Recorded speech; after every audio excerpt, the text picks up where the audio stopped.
گزشتہ درس کے اندر ہم نے یہ بات سنی تھی کہ اللہ تعالیٰ نے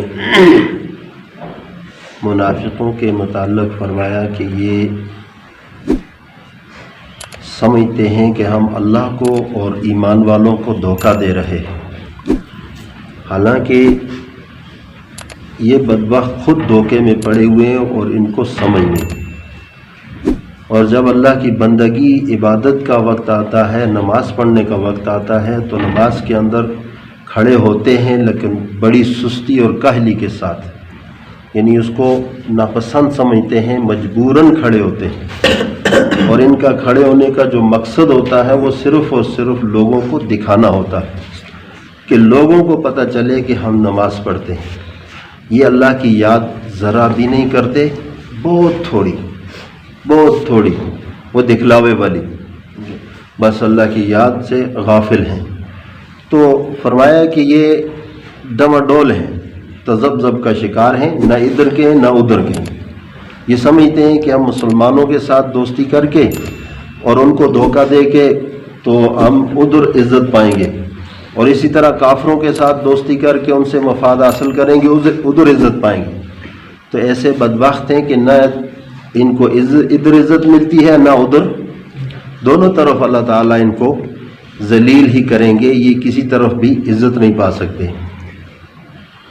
تو فرمایا کہ یہ ایسے بدبخت ہیں کہ اپنی اس گندی حرکت پر بار بار اصرار کرنا، بار بار اس گندی حرکت کو لینا کرنا اور اس پر ہی چلنا، یہ ان کا ایسا گندا فعل ہے کہ ان کی وجہ سے اللہ تعالیٰ نے ان کو اسی زعم میں، اسی باطل زعم میں پختہ کر دیا ہے، اور یہ سمجھتے ہیں کہ ہماری بات کا کسی کو پتہ نہیں، کوئی ہماری بات سمجھتا نہیں، بس ہم مزے سے اپنا کام کر رہے ہیں، ہماری اندر کی بات کا کسی کو پتہ نہیں۔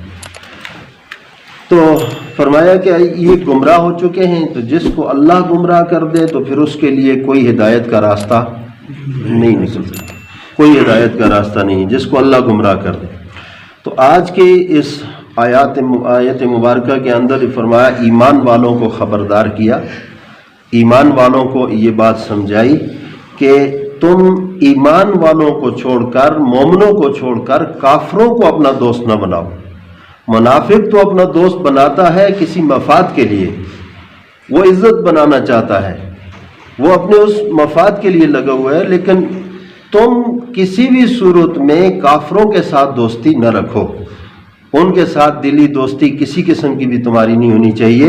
اور کس مقصد کے لیے تم دوستی رکھو گے کہ تم یہ سمجھتے ہو کہ اللہ کی دلیل تم پر پختہ ہو جائے، قائم ہو جائے، اور اللہ کی دلیل تم پر مضبوط ہو جائے، جس طرح ان پر مضبوط ہو گئی کہ وہ منافق ہیں، اور ان منافقوں کے لیے جو عذاب کی وعید سنائی گئی وہ تمہارے لیے بھی سنا دی جائے، تمہارے ساتھ بھی وہی معاملہ ہو جو منافقوں کے ساتھ ہونا چاہیے۔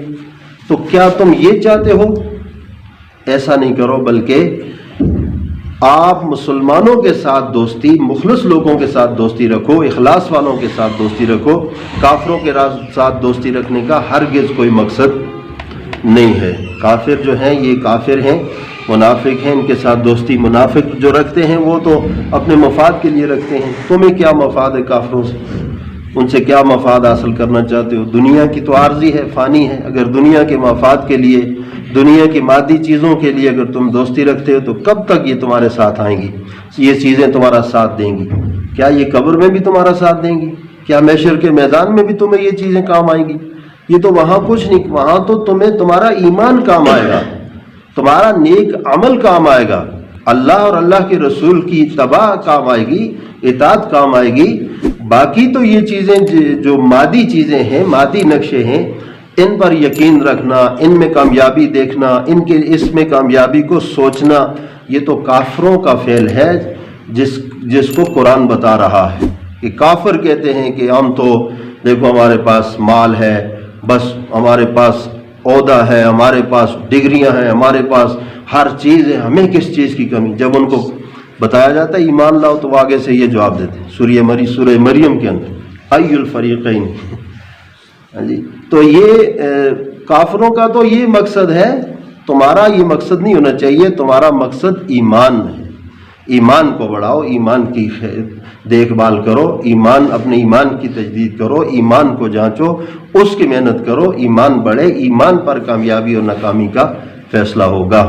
اللہ ہم سب کو سمجھ کی توفیق عطا فرمائے۔ یا ایھا الذین آمنوا لا تتخذوا الکافرین اولیاء من دون المؤمنین، ایمان والوں کو چھوڑ کر اے ایمان والوں آپ کافروں کو اپنا دوست نہ بناؤ۔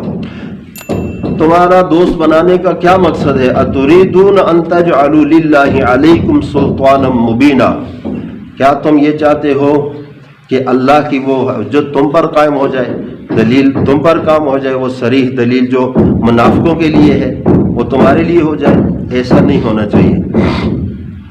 ان المنافقین فی الدرک الاسفل من النار، استغفر، منافقوں کی جو سزا ہے وہ تو جہنم کے سب سے نچلا درجہ ہے۔ جہنم کے 7 طبقے ہیں نا، 7 درجے ہیں، تو 7 درجوں میں سے سب سے نچلا درجہ ہے وہ منافق کا ہے۔ وہ کس کا ہے؟ منافق کا ہے۔ تو لہٰذا منافق کو اتنا بڑا سزاوار ہے، جتنا بڑا اس کا گناہ، اتنا بڑا گناہ ہے منافق نے جس طرح اسلام کو نقصان دیا یا اسلام والوں کو نقصان دیا، کافر نے اس طرح نہیں دے سکا۔ تو اس لیے یہ اس کا گناہ بڑا ہے اور اس کی سزا بھی بڑی ہے، اس کی سزا بھی اس کے لیے بہت بڑی سزا ہے۔ تو لہٰذا ان کے لیے تو یہ سزا ہے، اور وَلَن تَجِدَ لَهُمْ نَصِيرًا، وہاں کسی قسم کا کوئی مددگار بھی نہیں پائیں گے، کوئی پرسان حال بھی نہیں ہوگا ان کا کوئی مددگار ہو، کوئی ان کی مدد کرے، کوئی ان کو وہاں سے نکالے۔